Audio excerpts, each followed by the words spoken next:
Mic आहे.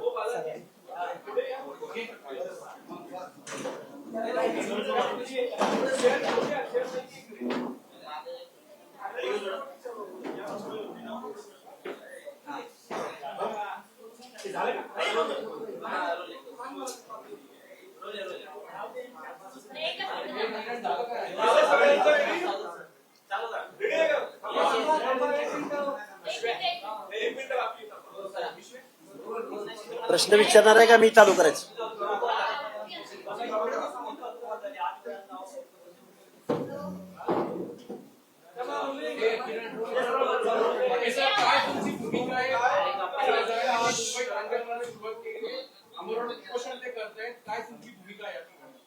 हे बघा, या महाराष्ट्रामध्ये झुंडशाही जोमात आहे आणि लोकशाही कोमात आहे. झुंडशाहीच्या जोरावरती महाराष्ट्रातलं ओबीसी आरक्षण संपवण्याचा घाट घातला जातोय आणि जरांगे नावाच्या काडेपेटीचा ज्वालामुखी केला तो सर्वपक्षीय आमदार, खासदारांनी आणि नेत्यांनी काडेपेटीचा ज्वालामुखी केला आणि महाराष्ट्रामधलं वातावरण दूषित, भडागणी, काय काय म्हणायचं ते म्हणा, हे जे काम केलंय ते सर्वपक्षीय आमदार, खासदार आणि पक्षनेत्यांनी केलेलं आहे. त्यामुळे जरांगेंना मी दोष देत नाही. महाराष्ट्रामध्ये एकनाथराव शिंदे साहेब आणि देवेंद्र फडणवीस साहेब, शिंदे साहेब मुख्यमंत्री होते तेव्हा आणि देवेंद्र फडणवीस साहेब उपमुख्यमंत्री होते तेव्हा, आणि आता देवेंद्र फडणवीस मुख्यमंत्री आहेत तेव्हा ते कायम सांगतायत की 10% आम्ही एसईबीसीचं मराठा समाजाला आरक्षण दिलेलं आहे. मग एसईबीसीचं 10% आरक्षण दिलेलं असताना जरांगे पाटलाच्या काडेपिटीला ओबीसी मधूनच आरक्षण का पाहिजे? ही बेकायदा मागणी आहे. ओबीसीचं आरक्षण संपवणारी मागणी आहे. ऑलरेडी 58-59 लाख बोगस कुणबींच्या नोंदीद्वारे महाराष्ट्रातलं ओबीसीचं आरक्षण संपलेलं आहे आणि त्याला जबाबदार आहेत ते महाराष्ट्रातले बहुतांश आमदार आणि खासदार आणि वेगवेगळ्या पक्षाचे नेते. पुढचा प्रश्न. जरांगे पाटलांचं आंदोलन सुरू झालंय. 1 दिवसाची परवानगी आहे. संध्याकाळी 5 वाजता परवानगी संपते. जर परवानगी संपल्यानंतर जरांगे पाटील ठाम आहे की आमरण उपोषण करणार आहे, तर सरकारने कारवाई करावी का? तुमची काय मागणी? जरांगे हुकुमशाह आहेत का? हिटलर आहेत का जरांगे? तसं बनू पाहतायत का? ते न्यायालयाला मानायला तयार नाहीत. ते मुख्यमंत्री किंवा शासन प्रशासनाला मानायला तयार नाहीत. खरं तर जरांगेंचं मी तुम्हाला नेहमी म्हणतोय की हा आरक्षणाचा लढा नाहीये. हा मराठा बांधवांच्या शिक्षण, नोकऱ्याची कळवळ जी दाखवली जाते मीडियाद्वारे, हे तसं नाहीये. जरांगेंनी मुंबईकडे निघतानाच स्क्रिप्ट फोडली हा राजकीय अजेंडा असल्याची. हा राजकीय अजेंडा कसा? तर ते म्हणाले की मी हे सरकार उलथवून लावणार आहे. देवेंद्र फडणवीसांचं सरकार उलथवून लावण्यासाठी आम्ही आजपर्यंत म्हणायचो की विरोधी पक्ष त्यामध्ये सामील असेल, पण आता मी जबाबदारीने सांगतो की सरकार उलथवण्यासाठी जसे विरोधी पक्षाचे आमदार, खासदार त्यामध्ये सामील आहेत, तसंच अजितदादा पवारांचे आमदार, खासदार त्यामध्ये सामील आहेत. हे मी जबाबदारीने सांगतोय. मी माझ्या पदरचं काही सांगणार नाही, मला पॉलिटिकल बोलायचंही नाही. पण जरांगे नावाच्या या चेहऱ्या आडून या महाराष्ट्रामधले आमदार, खासदार सरकार अस्वस्थ करायचा प्रयत्न करतायत, सरकार बदलण्याचा प्रयत्न करतायत. आणि आरक्षण हा विषय नाहीये. माझ्या मराठा बांधवांना, तरुणांना माझी हात जोडून कळकळीची विनंती आहे, जरांगेंची ही जर मागणी मान्य झाली तर महाराष्ट्रातल्या ओबीसीचं आरक्षण संपलेलं असेल. कारण ओबीसीचं आरक्षण शासनकर्त्या जमातीपासून, राज्यकर्त्या जमातीपासून संरक्षण मिळण्यासाठी ओबीसीचं आरक्षण आहे. आणि ज्यांच्यापासून संरक्षण पाहिजे तेच सगळे लांडगे जर या ओबीसीच्या कळपामध्ये घुसले तर या मेंढरांचं काय होईल याची कल्पना इथल्या आमदार, खासदार, शरदचंद्रजी पवार अजितदादा पवार, देवेंद्रजी फडणवीस, एकनाथरावजी शिंदे, काँग्रेसचे नेते, तो नांदेडचा एक खासदार आहे रवींद्र चव्हाण, त्यानं लेटर हेडवरती पाठिंबा दिला जरांगे पाटलांना. जरांगे पाटलांना तुम्ही पाठिंबा देताय, ओबीसीच्या आरक्षणाबद्दल तुमची भूमिका जाहीर करा. म्हणजे ओबीसीचं आरक्षण तुम्हाला संपवायचंय का? तुमच्या स्पर्धेमध्ये इथला ओबीसी टिकेल का? हे सगळे प्रश्न आहेत. बेकायदा मागणी, बेकायदा आंदोलन. मुख्यमंत्री महोदयांना आमची विनंती आहे, कायद्यासमोर सगळे समान. लक्ष्मण हाके गेवराईत गेला, कुठल्याही प्रतिबंधाचा अध्यादेश नसताना, तर लक्ष्मण हाकेला नोटीस, एफआयआर, आणि जरांगेनं मात्र रेड कार्पेट. खऱ्या अर्थानं गुन्हे दाखल होताना सुद्धा सामाजिक दुजाभाव या महाराष्ट्रात होतोय. तुम्ही म्हणताय अजित पवारांचे आमदार खासदार यामध्ये सहभागी आहे. अजित पवार तर सत्तेत आहेत, त्यांची स्वतः सत्ता आहे. हे कशाला सत्ता उलवायला कारणीभूत असतील, ते कशाला प्रयत्न करतील? तुम्हाला काय वाटतं? हाच विजयसिंह पंडितांना प्रश्न विचारावा, हाच प्रश्न रमेश सोळंकींना विचारावा. जे जरांगेनं इथपर्यंत येण्यासाठी गाड्या, फ्युएल, रसद पुरवली, ती कुणी पुरवली? आणि जाहीररित्या पुरवली. प्रेस घेऊन सांगितलंय, होय आम्ही आंदोलनात सहभागी आहोत म्हणून. प्रश्नच आहे ना, लाखोंच्या संख्येने मराठी जमले आणि राष्ट्रवादीला सपोर्ट केला म्हणून तुम्ही तुमच्या पोटात जळतंय का असं विचारलं जातं. मी राष्ट्रवादीचं बोलतच नाही, मी बंडू जाधवचं पण नाव घेतोय ना, मी रवींद्र चव्हाणचं पण नाव घेतोय ना, मी बजरंग सोनवणेचं पण नाव घेतोय. नेमकी कोणी रसद पुरवली? रसद ओबीसीचं आरक्षण संपवणे हा एकमेव कार्यक्रम सर्वपक्षीय आमदार. रसद कुणी पुरवली? मी नावं घेतोय ना, अजून कुणाची नावं घेऊ? तुम्ही सर्वपक्षीय. अजित पवारांचे आमदार याच्यामध्ये अजित पवारांचे आमदार सहभागी आहेत. म्हणजे अजित पवारांना माहित नाही का? ते स्वतः कशाला- अरे जाहीररित्या तुमच्या वाहिन्यांद्वारे मुलाखतीत त्यांनी सांगितले ना. तुम्हाला फुटेज नसेल तर मी पाठवतो तुमच्याकडे. ओबीसीचे आमदार विरोध का नाही करत ते? अरे ओबीसीचे तो त्यांना प्रश्न विचारा ना, मी कार्यकर्ता म्हणून तुमच्या समोर बसलो ना. पण ते त्यांचे आमदार जर सपोर्ट करत असतील तुमच्याकडनं, केला पाहिजे. मी पण तुमच्या या मागणीशी मी सहमत आहे ना. हा प्रश्न तुम्ही त्यांना विचारला पाहिजे ना. यापूर्वी जरांगे पाटलांच्या आंदोलनाला तुम्ही आंदोलनाने उत्तर दिलं होतं. पुन्हा एकदा जरांगे पाटलांचं आंदोलन चालू झालंय. तुमचं काय आता भूमिका? अरे 5-10% लोक जर एखाद्या झुंडीच्या द्वारे जर मुंबईला येत असतील, आम्ही तर 50% आहोत गावगाड्यात. मला याचे हो थांबा 2 मिनिट, आम्ही काय राज्यकर्ती जमात आहोत? आम्हाला आमदार खासदारांचा सपोर्ट आहे. अरे 50% ओबीसी जर एकत्रित झाला, काय होईल तुमचं? निश्चित मला या गोष्टीची जाणीव आहे की शोषित, वंचित, भटक्या विमुक्त जाती जमाती, बलुते आलुते यांच्यामध्ये एकीकरण खूप अवघड आहे. म्हणून तुम्ही त्यांचं आरक्षण संपवायला चाललाय. म्हणजे आम्ही बोलायला लागलो की आमच्या शब्दाला वाईच नाही. आणि कोण झुंडीद्वारे तिथं येत आहे, बेकायदा मागणी करतंय. या बेकायदा मागणी करणाऱ्या लोकांना माझं सांगणं आहे, मुख्यमंत्री महोदयांनी नेहमी सांगितलंय, एकनाथराव शिंदे साहेबांनी नेहमी सांगितलंय की आम्ही 10% एससीबीसीचं आरक्षण दिलंय. ओबीसीच्या कट ऑफ पेक्षा एससीबीसीचा कट ऑफ कमी असताना ओबीसी मधून आरक्षण का पाहिजे? म्हणजे ओबीसीचं आरक्षण संपवणे हा एक कलमी आणि एकमेव कार्यक्रम आहे.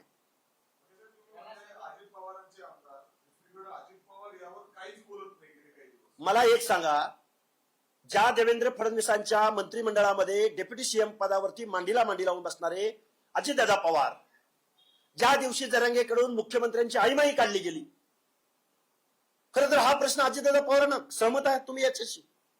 अजितदादा पवार या गोष्टीशी सहमत आहेत? तुम्ही कायद्याचं बोला, तुम्ही संविधानाचं बोला, आणि समजा ज्या ज्या लोकांनी पाठिंबा दिलाय जरांगेंना, त्या लोकांना माझी विचार नाही की ओबीसीचं आरक्षण संपतंय. ओबीसीच्या आरक्षणाबद्दल तुमची काय भूमिका आहे? अजित पवार मुख्यमंत्र्यांना अडचणीत आणण्याचा प्रयत्न करतायत. त्या जर त्यांच्या आमदारांना जर ते प्रश्न विचारत नसतील, सोळंकी आणि पंडितांना जर हे प्रश्न विचारत नसतील, तर साहजिकच अर्थ निघतो ना. त्याला काही ज्योतिष आणायची गरज आहे का? तुमचा थेट आरोप आहे का अजित पवार मुख्यमंत्र्यांना अडचणीत आणण्याचा प्रयत्न? प्रश्नच नाही ना. मी मगापासून तेच सांगतोय की सत्ताधारी आमदारांचा सुद्धा पाठिंबा जरांगेंना आहे. तुम्ही सत्तेवर बसून असं वागू नाही शकत. अरे त्यांचे आमदार जर उघड पाठिंबा देत, त्यांचा आहे का म्हणजे मग त्यांनी अडवायला पाहिजे ना त्यांना. अजितदादा पवारांनी अडवतायत की नाही अडवत? नाही अडवत असं माझं म्हणणं आहे ना. काय करतात म्हणजे पाठिंबा देतात. राष्ट्रीय ओबीसी महासंघाकडून या सगळ्याला विरोध झालेला आहे. नागपूरमध्ये सुद्धा काल बैठक झाली. पुढची दिशा आता सगळ्या महासंघाची कशी असेल आणि हे बघा, ओबीसीच्या अनेक संघटना आहेत, वेगवेगळ्या प्रादेशिक विभागामध्ये वेगवेगळ्या संघटना आहेत. आता सगळ्या संघटनांनी रस्त्यावर उतरलं पाहिजे. आम्ही उद्या पुण्यामध्ये महाराष्ट्र लेवलची एक बैठक घेत आहोत आणि आमच्या आंदोलनाची दिशा स्पष्ट करत आहोत. आम्ही संघर्ष यात्रा काढू, ओबीसी जोडो अभियान. जर इथल्या सत्ताधाऱ्यांना झुंडीची भाषा कळत असेल, जर इथल्या सत्ताधाऱ्यांना आपलं राजकारण अडचणीत येईल, आपला पक्ष अडचणीत येईल म्हणून जर जरांगे सारख्या खुळचट माणसाला जर हे पायगड्या घालत असतील, तर आम्हाला सुद्धा लोकशाहीमध्ये शासनकर्त्या लोकांना जी भाषा कळते त्याच्यासाठी आम्हाला सज्ज व्हावं लागेल. नायवडे यांनी नागपूरमध्ये बैठक घेतली. नायवडे यांनी पण नागपूरमध्ये बैठक घेतली. उद्यापासून तीव्र आंदोलन होणार आहे. साखळी उपोषण. तुम्ही उद्या एकदा बैठक घेणार आहात. ओबीसी समाजामध्ये एक नाहीये, त्यामुळे अशा पद्धतीने आंदोलन आहेत ते मराठा समाजाचे होतात असं वाटत नाही. अहो, ओबीसी शोषित आहे, वंचित आहे. 200-300 जाती आहेत, भटक्या विमुक्त जाती अबकड आहेत, परत एसबीसी आहेत, परत बलुते आलुते आहेत. अरे हे जर संघटित असते, यांचं फावलं असतं काय? 50% लोक जर एकत्रित असते तर यांची डेअरिंग होती का? आम्ही जर 50% एकत्र आलो, कसे तुमचे आमदार आणि कसे मुख्यमंत्री, कसे अर्थमंत्री, कसे महसूल मंत्री कसे तुमचे होतात ते आम्ही बघितलं असतं ना. हे तर दुर्दैव आहे ना. येतील ना, येतील. हो, त्यांनाही माझं सांगणं आहे, ओबीसी मंत्र्यांनी मुख्यमंत्र्यांकडे जावं, शिष्टमंडळ घेऊन जावं. नसता तुम्हाला ओबीसी माफ करणार नाहीत.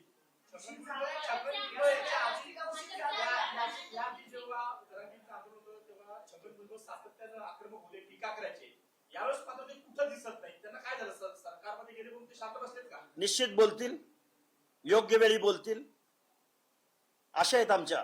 आजही मुख्यमंत्री महोदयांनी जी भूमिका घेतलेली आहे, आम्ही कुठल्याही पक्षाचे कार्यकर्ते नाही आहोत, तरी पण जबाबदारीने सांगतोय, मुख्यमंत्री महोदय तुमच्या भूमिकेचं आम्ही स्वागत करत आहोत की ओबीसी मधून कुणालाही आरक्षण मिळणार नाही, अशा पद्धतीचा सुतोवाच त्यांच्या आजच्या प्रेसमधून, त्यांच्या भूमिकेमधून आम्हाला कळलेला आहे. पण एवढ्यावर थांबून चालणार नाही. 59 बोगस कुणबी सर्टिफिकेट्स महाराष्ट्रामध्ये वाटली गेली असतील तर आज रोजी ओबीसीचं आरक्षण संपलेलं आहे. भाजपचे आमदार देखील तसेच दिसतात. कुणी जेवणाची? हे बघा, आंदोलनाला सपोर्ट करावा तो त्यांचा अधिकार आहे. आंदोलन उभं करणाऱ्यांनी आंदोलन उभं करावं, पण मागणी कायदेशीर असावी. मी सर्व पक्षीय बोललो ना मागापासून. आता काय सगळ्या पक्षांची नावं घेऊ का? या सगळ्या गोष्टीला बैठक म्हणताय उद्या घेणार, नागपूरला म्हणताय, सगळ्या ठिकाणी होतं. या सगळ्या गोष्टीला ओबीसी कडून उशीर झाला का असं वाटतंय? अरे ओबीसी ऑलरेडी मुंबईत पोहोचले आता. अरे ओबीसी डोंगराला आहेत, ओबीसी गावगाड्यामध्ये घरातून बाहेर पडायला मुश्किल आहे. ओबीसीचा वॉइस, अरे तुम्ही पत्रकार बांधव आहात, ओबीसी एवढा जागृत असता तर हे डेअरिंग कुणी केलं असतं?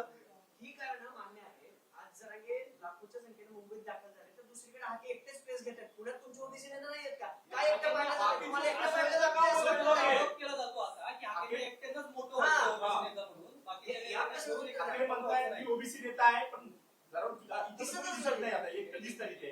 आरोप होतोय, हेच काय वाटतं? काय आहे? तुम्हाला एकटीलाच मोठं व्हायचंय, तुम्हाला एकटीलाच मोठं व्हायचंय. जरांगे पाटलावर टीका करण्याचा हा असा आरोप होता. झाले का प्रश्न सगळे विचारून? झाले का प्रश्न? लक्ष्मण हाके या महाराष्ट्राच्या व्यवस्थेमधला अर्ध्याहून जास्त लोकसंख्येच्या प्रश्नावर संविधानिक प्रश्न उपस्थित करतोय. मला पाठिंबा जरी देत नसले तर मी चुकीचा आहे असा कोणता ओबीसी म्हटलाय त्याचं मला फक्त नाव सांगा. असा कुठला ओबीसीचा नेता म्हटलाय की लक्ष्मण हाके पूर्णतः चुकीचं बोलतायत? कुठला आमदार, कुठला खासदार किंवा कुठले मुख्यमंत्री अथवा कुठले उपमुख्यमंत्री असं बोलले की लक्ष्मण हाके चुकीचं बोलतायत? आम्ही सवाल विचारलाय की मराठा समाजाचं इन्क्लुजन जर ओबीसी मध्ये झालं तर ओबीसीचं काय होणार? या प्रश्नाचं उत्तर, मी जे प्रश्न मानतोय, निश्चित मी मेंढपाळाचा पोरगा आहे, मी कुठल्या आमदार खासदाराचं पोरगा नाही, सर्वसामान्य आंदोलक आहे. पण मी आवाज उठवत असताना हा आवाज चुकीचा आहे. जर चुकीचा वाटत असेल, कायदा भंग करणारे वाटत असेल, मी शासन विरोधी वागत असेल, संविधान विरोधी वागत असेल, तर या शासनानं मला उचलून आतमध्ये टाकायला हवं होतं.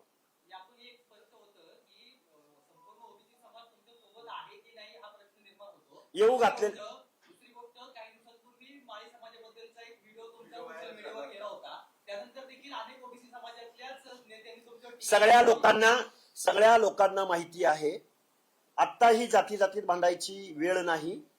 जे काही कुणी केलं आणि दाखवलं त्या सगळ्या लोकांना माझी कळकळीची विनंती आहे, आज रोजी आमचा महाराष्ट्रातल्या अर्ध्याहून जास्त संख्येचा हा लढा आहे आणि हा लढा लढत असताना जिसका जमीर जिंदा है वो खुद पे खुद चलते आएंगे. तुमच्यासोबत आहे का? ओबीसी प्रश्नच समाज नाही. आहे का? ओबीसी समाज आहे का तुमच्यासोबत? बर माझ्यासोबत नाही असं समजा, लक्ष्मण आखे चुकीचं बोलतायत असं समजा, ओबीसीचं आरक्षण संपवून टाका, देऊन टाका मराठा समाजाला. आणि ते दिलेलं आहे तुम्ही. झुंडीच्या जोरावरती ओबीसीला कोणीच बोलत नाही म्हणून तुम्ही आरक्षण संपवणार आहात. 50-50 हजार माणसं मुंबईकडे गेली म्हणून तुम्ही गावातल्या, मी कायम नावं घेतोय, कुंभाराचं काय, सुताराचं काय, लोहाराचं काय, परटाचं काय, नाभिकाचं काय, मेंढपाळाचं काय, बंजाराचं काय, ती माणसं बोलत नाहीत. याचा अर्थ त्यांना कळत नाही असं तुम्हाला म्हणायचंय? ते रस्त्यावर उतरत नाहीत याचा अर्थ त्यांचं आरक्षण संपवायचंय? संपवा, देऊन टाका मराठ्यांना आरक्षण. आणि थांबा 2 मिनिट. ठाकरे साहेब, याच्याने प्रश्न सुटत नाही. ऐका. मी आत्महत्या करू का? 1 मिनिट ऐका ना. जीव देऊ का मग? ऐका ना, प्रश्न तर ऐका. याच्याने प्रश्न सुटत नाही. जरांगे ज्यावेळेस बोलतात त्यावेळेस समस्त मराठा समाज बोलतात, हाके ज्यावेळेस बोलतात त्यावेळेस सगळ्या जातीचा, ओबीसी म्हणून हाके बोलत नाही. लोकशाही मराठी ऐका, पहा, जागरूक रहा.